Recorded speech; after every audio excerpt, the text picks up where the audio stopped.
Hello and welcome to Michelle's Digital Touch-Up. This is the Photoshop podcast for photographers and scrapbookers as well.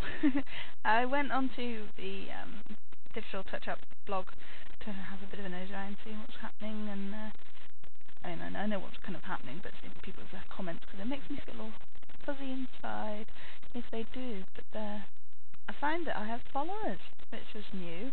A couple of people, and one of them was called Tracy. Now, I'm just going to quickly show you her site. Hold on, there we go, onto the site. And she has posted about using some of my Adobe Camera Raw settings and things. And she says what's different, which is cool. And I'm sorry, this is so cool. I feel so famous now. This is brilliant. So she's given her readers a couple of examples, obviously straight from camera, and then after applying the settings, you can see a difference. This one's a little bit fuzzy, and there's not a lot of vibrance, and so on and so forth. And it's vibranced up a bit, and a bit more contrast, especially in the eyes, and it looks really cool. And she's saying she loves how crisp it is because it's more vibrant, blah blah blah. Quick note to Tracy, if you are listening, hon, I would probably stay away from burning the hair in. You haven't really got much of anything there by the looks of it. It may be different in the camera raw file, but this JPEG, don't bother burning it in. You'll just get weird halo things because this is basically just white. As for burning the background in, yeah, go for it. Maybe highlight the hair a bit here as well, just to get a bit of separation. But you know, it's up to you. Anyway, what was I looking at? There's this line here. I came across a post of hers, open source, with some suggested settings for ACR, and look at the difference. Wow.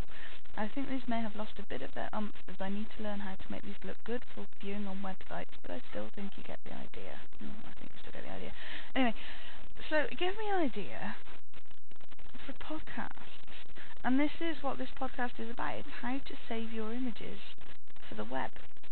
Ta-da! And this is a picture. It's a full-size image. It was a full-size image.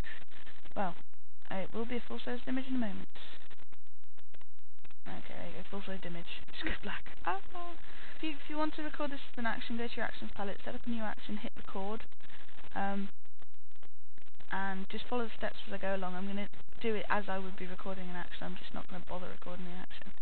So I'm going to go to Edit, Convert to Profile, and bring this dialog box up. Quick note, check your profile isn't already sRGB. If it is already sRGB, just hit cancel. If it's anything else, like I have Adobe RGB 1998, then you need to do this. With the destination space, hit the little thingy and find your sRGB. On my computer, it's under this little group here. I'm going to click that. I'm going to ignore the conversion options. That's another topic for another podcast.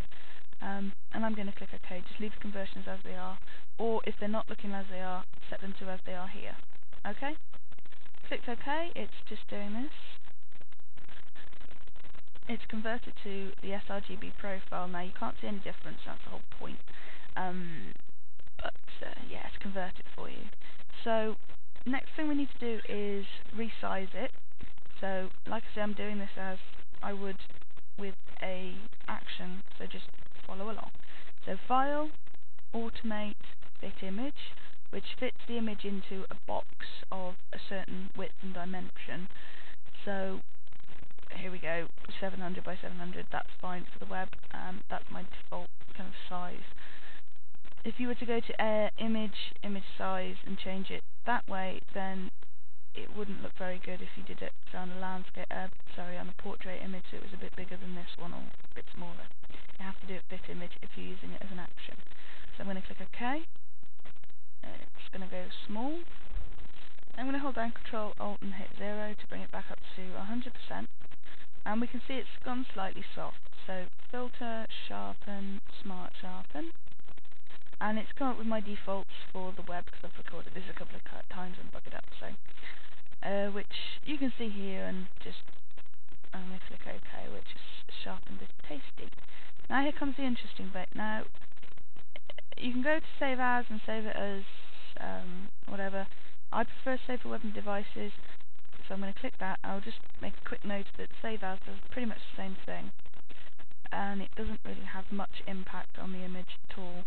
Save for web and devices, a couple of extra doodahs that I personally like to use, especially if I'm going to be uploading to my own server rather than a third party, say like Flickr or Photobucket or something. So you don't need to use this like I say, you can use Save As. It depends on what kind of Photoshop, whatever you've got. So what I'm going to do is I'm going to look at this, and if I'm saving it to my own server, I've moved it across because I want to show you this flyout menu. I'm going to click to optimise to file size now. My personal preference is 100k per image, so it's not so big. And what it does is it goes through, and I'll click OK, and you see it's gone through, and it's checked all the different JPEG settings, and it's found one that's under 100k, like 25% quality, which is fine for me, and 19 seconds it will take on a 56.6 kilobits per second computer. Quick note to show you how to get this double up, because some people don't. You might just see this, okay, when you open it. What you need to do is across these tabs click 2 up, which gives you the original image, on the left and the converted image on the right, which is a preview of what it's going to look like on the web. To get all this Java down here, you need to come into this little flyer arrow, choose standard Windows or standard Macintosh, whichever computer you're on, and click one of these download times. I stick with 56. Not many people are on it, but some are.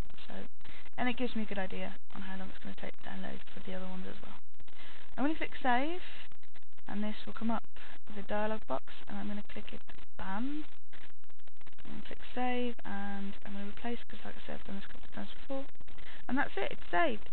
If I drop out of Photoshop and I can show you this banned image here, I'm going to go open with Firefox, which is my browser. You can use IE or whatever browser you're on, and it shows you the picture here. Now if you want to check it with Photoshop, just open Photoshop, have a look, drop it down, and you can see it slightly increases saturation, but that's all. And if that is a problem for you when you're in Photoshop, just open up the little box down here, go to hue saturation, and -10. It'll desaturate this, but it'll make it look perfect on the web. Okay, so that is basically it. If you go to digitaltouchup.blogspot.com, there is a before and after. The before is the Adobe RGB 1998, and it was saved to web, exactly the same sort of steps as this, and you can see the difference. I can give you a quick show actually. Bearing in mind this is me writing out this post that you will be looking at, or whatever. This is quite weird. So you've got the final image and then the before image here. So what we started with, and that's just basically converting to sRGB, resizing, sharpening, saving for the web, and that's it. You can see the difference. And you see this one is obviously more true to what you saw in Photoshop. So that, my friends, is basically it. Thank you very much for watching my podcast. Tracy, thank you very much for blogging about me. It's very kind of you, and it makes me feel all warm and fuzzy inside. And to everybody else, thank you very much for watching. I do appreciate it. If you have any suggestions or ideas for what I should be covering, if there is anything that you want me to cover, or even if you have a photograph that you'd like me to retouch, because I haven't really done much retouching recently, then please leave a comment on the blog, and I will get back to you, I promise.